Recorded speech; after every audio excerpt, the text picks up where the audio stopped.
নমস্কার বন্ধুরা, আজকে জামাই ষষ্ঠী।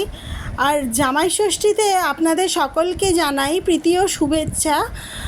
আর জানিয়ে আমি ভিডিওটা শুরু করছি। আজকে আপনাদের দেখাতে চলেছি তেলকই। একটু অন্যরকমভাবেই তেলকইটা আমি রান্না করে আপনাদের দেখাবো। আমার মা জামাই ষষ্ঠীর দিন এই তেলকইটা রান্না করতো, মানে অন্যান্য পদের মধ্যে এই তেলকইটাও একটা পদ ছিল। প্রতি বছর মা করতো, কারণ তেলকইটা, মায়ের হাতের তেলকই খেতে আমার বর ভীষণ ভালোবাসে। তাই আমার মা তেলকই প্রতি বছরই জামাই ষষ্ঠীতে রান্না করতো। আর তেলকইয়ের জন্য কই মাছগুলো একটু বড় সাইজের হলেই ভালো হয়। দেখলেন বেশ বড় বড় কই মাছ, আর ছোট কই মাছ দিয়ে তেলকইটা অত ভালো হয় না, একটু বড় বড় কই মাছ লাগে। আমি কই মাছটা ভালো করে ধুয়ে আর ওতে নুন হলুদ মাখিয়ে নিচ্ছি।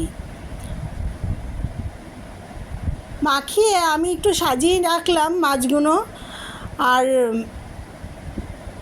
দেখছেন কত বড় বড় কই মাছ, সবসময় পাওয়া যায় না কই মাছ। আর ভাবলাম আপনাদের সঙ্গে এই মায়ের হাতে স্পেশাল রান্নাটা একটু শেয়ার করে নিই। আমি তেলকইয়ের জন্য পেঁয়াজটা কুচিয়ে নিচ্ছি বাটবো বলে। এখানে আমি 1.5 খানা পেঁয়াজ দিয়েছিলাম, আর অর্ধেকটা পেঁয়াজ আমি সরিয়ে রেখেছিলাম ফোড়নে দেওয়ার জন্য। আমি ছোট মিক্সির বাটি যেহেতু, তাই পেঁয়াজগুলোকে একটু কুচিয়ে নিই সব সময়, যাতে মিক্সিটা নষ্ট না হয়ে যায় বড় বড় করে টুকরো করে দিলে। তাই আমি কুচিয়ে নিই। তা পেঁয়াজগুলোকে সব কুচিয়ে নিলাম। কুচিয়ে আমি এখানে দিয়েছি পেঁয়াজ, রসুন, আর দিয়েছি কয়েকটা কাঁচা লঙ্কা, আর দিয়েছি এখানে 6-7 খানা কাঁচা লঙ্কা আমি দিয়েছি, আর দিচ্ছি 1 ইঞ্চি আদা। আদাটাও আমি কুচিয়ে নেব, যাতে মিক্সির বাটিতে বাটতে অসুবিধা না হয়, তার জন্য আদাটা আমি কুচিয়ে নিচ্ছি ঝিরিঝিরি করে। আর দেখুন আমার মশলাটা রেডি হয়ে গেছে। এবার আমি মিক্সির বাটির মধ্যে নিয়ে নিচ্ছি মশলা। আর লাগছে সর্ষে, আর লাগছে মৌরি, আর 8 খানা পেঁয়াজ আমি পরে কুচিয়ে ফোড়নে দেবো বলে রেখে দিয়েছি। এখানে আমি মিক্সির বাটিতে মশলাটা পুরো নিয়ে নিচ্ছি। আর লঙ্কাগুলো একটু আমি ভেঙে টুকরো টুকরো করে দিচ্ছি। এখানে আমি 15-16 কোয়া রসুন নিয়েছি, যেহেতু ছোটো কোয়াগুলো খুবই ছোট, তাই 15-16 কোয়া নিয়েছি। আর লঙ্কাগুলোকে আমি একটু ভেঙে ভেঙেই দিচ্ছি, যাতে বাটার সময় কোনো কিছু মশলা গোটা না থাকে। কড়াইতে তেল দিয়ে নিয়েছি। আমি রান্নাটা সম্পূর্ণ আমি সর্ষের তেলেই করব, তাই তেলটা গরম হয়ে গেছে। আমি কই মাছগুলো একে একে ছেড়ে দিলাম তেলের মধ্যে। আমি কিন্তু কই মাছটা বেশি কড়া করে ভাজছি না, একটু অল্প এপিট ওপিট করে আমি কই মাছগুলো নামিয়ে নেব। আমি এখানে 2 ব্যাচে ভেজেছিলাম মাছগুলোকে। আর দেখুন আমি উল্টিয়ে পাল্টিয়ে দিয়েছি, যাতে মাছগুলো বেঁকে না যায়। সঙ্গে সঙ্গে আমি উল্টিয়ে দিয়েছি, কারণ জ্যান্ত মাছ তেলে দিলেই বেঁকে যায়, আর এমন বেঁকে যায় তখন উল্টানো যায় না। তাই আমি তেলে দিয়েই সঙ্গে সঙ্গে উল্টিয়ে দিই মাছগুলোকে। মাছগুলো আমি বেশি কড়া করে ভাজবো না, তাহলে মাছের স্বাদ নষ্ট হয়ে যাবে। তাই আমি হালকা করে এপিট ওপিট করে একটু ভেজে তুলে নিচ্ছি। আমার ভিডিওটা আপনাদের যদি ভালো লেগে থাকে, আপনারা লাইক শেয়ার করবেন, এবং আমার চ্যানেলটাকে অবশ্যই সাবস্ক্রাইব করবেন। আর আপনারা সাবস্ক্রাইব না করলে আমার আরও আমি উৎসাহ পাবো না আরও নতুন নতুন রান্না দেখানোর। তাই আপনাদের কাছে আমার অনুরোধ, আপনারা আমারকে বেশি বেশি করে সাবস্ক্রাইব করুন এবং আমার রান্নাগুলো পুরো দেখুন। মাছটা ভাজা হয়ে গেছে, দেখুন আমি বেশি ভাজিনি, আর এপিট ওপিট করে আমি তুলে নিচ্ছি। আমি এইবারে আবার আরও কিছু মাছ আছে, সেগুলোকে ভেজে নিচ্ছি। আমি 2 ব্যাচে ভেজেছি। মাছগুলো ভাজা হয়ে গেলে আমি সবগুলো মাছ ছেড়ে দিলাম। আমার মাছগুলো সব ভাজা হয়ে গেছে। মাছগুলো সাইডে রেখে আমি ওই তেলের মধ্যেই দিয়ে দিলাম ওই আধখানা পেঁয়াজ রেখে দিয়েছিলাম সরিয়ে, সেটাকে কুচিয়ে নিয়েছি। সেই কুচানো পেঁয়াজটা তেলের মধ্যে ছেড়ে দিলাম। আপনারা চাইলে পেঁয়াজ কুচিটা একটু বড় বড় করেও কোচাতে পারেন।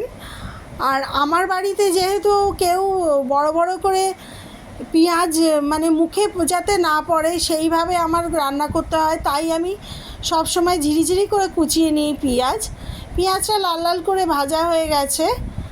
এবারে আমি দিয়ে দেবো পেঁয়াজ রসুন আদা আর কাঁচা লঙ্কা যে বেটে রেখেছিলাম, সেই বাটা মশলাটাকে আমি দিয়ে দিচ্ছি। এবারে আমি বাটি ধুয়ে একটু জল দিয়ে দেবো, দিয়ে আমি ভালো করে মশলাটা কষে নেব। ঠিক আমি যেভাবে রান্না করেছি সেইভাবে আপনারা একবার রান্না করে খান। আপনাদের কাছে অনুরোধ রইল, আমাকে আপনাদের খুব ভালো লাগবে এবং আমাকে কমেন্ট করে অবশ্যই জানাবেন তেলকইটা কেমন খেলেন আপনারা। আমি এখানে দিয়ে দিলাম 1 চামচ গুঁড়ো হলুদ। আমি নুন এখনই দিচ্ছি না, আমি ভালো করে কষে নিচ্ছি মশলাটাকে।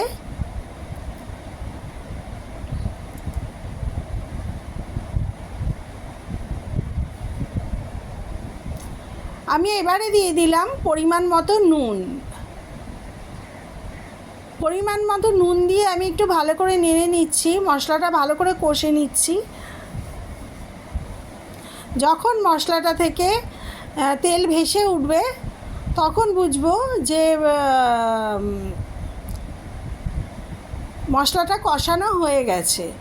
এবারে দিয়ে দিলাম আমি লঙ্কার গুঁড়ো। আর এখানে আমি লঙ্কার গুঁড়োটা 1/2 চামচ দিয়েছি, কারণ অনেকগুলো কাঁচা লঙ্কা দিয়েছি, তাই 1/2 চামচ কাঁচা লঙ্কা দিয়েছি। আর 1/2 চামচ আমি কাশ্মীরি লঙ্কার গুঁড়ো দিয়েছি। কাশ্মীরি লঙ্কার গুঁড়োটাতে তো ঝাল হবে না, একটু কালারের জন্য আমি কাশ্মীরি লঙ্কার গুঁড়ো দিয়েছি। ভালো করে নেড়ে নিচ্ছি, নেড়ে মশলাটাকে মিশিয়ে নিচ্ছি। নয়তো গুঁড়ো মশলা এগুলো দলা দলা পাকিয়ে যেতে পারে, তাই ভালো করে মিশিয়ে নিচ্ছি।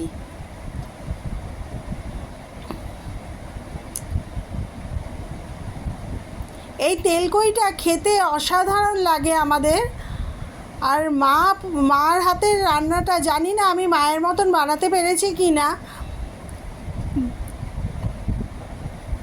কিন্তু তবুও ভালো হয়েছিল। আমি আমার মতনই বানিয়েছি, কিন্তু তবুও ভালো হয়েছিল। কিন্তু মশলাগুলো মায়ের থেকেই শেখা আমার। মা যেরকম মশলা দেয় সেই মশলাগুলোই আমি এখানে ব্যবহার করেছি। আমার মশলাটা কষানো হয়ে গেছে। পেঁয়াজ রসুন আদা আর কাঁচা লঙ্কা বাটা যেটা দিয়েছিলাম বাটা মশলা, সেটা কষানো হয়ে গেছে। এবারে আমি দিয়ে দিচ্ছি সর্ষে বাটাটা। সর্ষে বাটাটা দিয়ে আমি একটু বাটিটা ধুয়ে জল দিয়ে দিচ্ছি, কারণ বাটিটাতে অনেকটা সর্ষে লেগেছিল। এবারে আমি ভালো করে মশলাটার সঙ্গে মিশিয়ে দিচ্ছি সর্ষেটাকে। দেখুন কালারটা কত সুন্দর এসছে। ভালো করে মিশিয়ে একটু ফুটতে দিলাম, কারণ সর্ষেটা আমি পেঁয়াজ রসুন বাটা যখন দিয়েছিলাম তখনই দিয়ে দিতে পারতাম, কিন্তু সর্ষে যেহেতু বেশি কষানো যায় না, তিতো হয়ে যেতে পারে, তাই আমি পরে দিচ্ছি সর্ষে বাটাটা। আর আমি সর্ষেটা যখন বেটেছি তখন সর্ষের মধ্যে 2 কাঁচা লঙ্কা আর সামান্য একটু নুন আমি দিয়ে নিয়েছিলাম, যাতে সর্ষেটা বাটার সময় তিতো না হয়ে যায়। এখানে দিয়ে আমি ভালো করে নেড়ে চেড়ে এবারে দিয়ে দিচ্ছি 1 চামচ মৌরি আমি বেটে রেখেছিলাম, সেই মৌরি বাটাটা দিয়ে দিলাম। এই যে মৌরি বাটাটা দিলাম, এইটাই কই মাছের স্পেশাল একটা মশলা। এটার জন্য অসাধারণ সুন্দর গন্ধ হয় এটার, মানে সমস্ত রান্নার থেকে যেন তেলকইটাকে একদম আলাদা করে দেয়।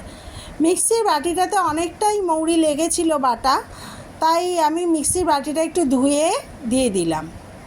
দিয়ে আমি একটু ভালো করে মশলাটাকে ফুটিয়ে নিচ্ছি।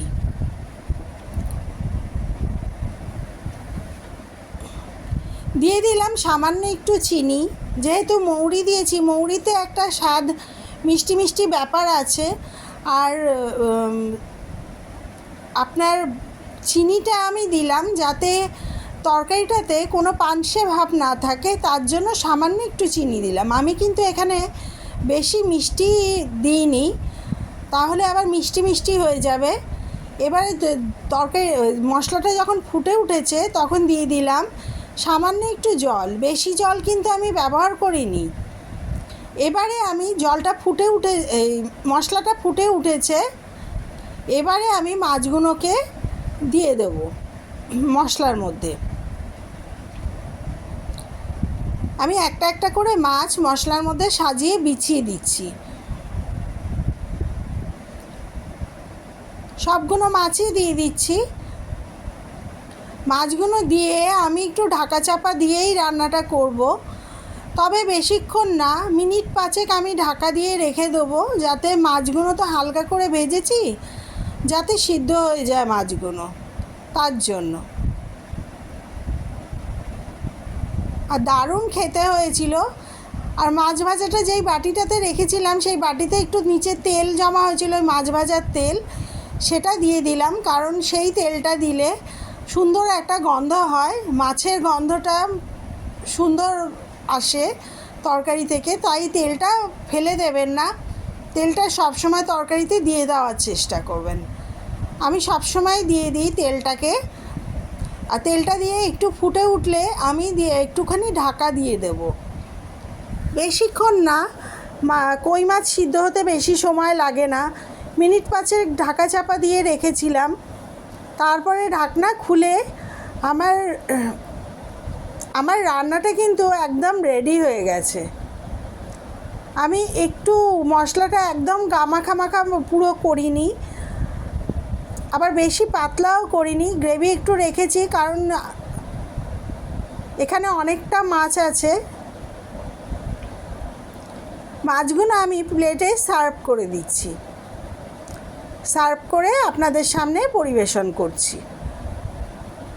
আমি সবগুলো মাছ সাজিয়ে দিলাম প্লেটের মধ্যে। সবগুলো দিইনি, কারণ এখানে অনেকগুলো মাছ আছে, আমি 4খানা মাছই প্লেটের মধ্যে সার্ভ করে দিলাম। তাহলে